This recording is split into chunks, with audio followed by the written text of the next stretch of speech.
Gulat kayo, no? Kala nyo si Edgar Allan to? Nagkakamali kayo. Pero huwag kayong mag-alala. Susunod na ako sa epang niya. Hmm. Ako nga pala si Marlon Agapito, 21 years of age, from the city of Dasmariñas. Proud Pinoy, proud Caviteño. Talent ko nga pala, kumanta, sumayaw, umarte. Saan nga pa? Gusto niyo sample? Sige, kakantahan ko kayo. You can count on me like 1, 2, 3, I'll be there.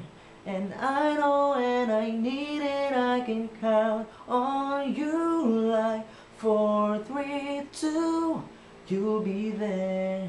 And God is always in my heart and mind. Ooh, ooh, yeah, yeah. Mr. Pogi, kita-kits tayo dyan.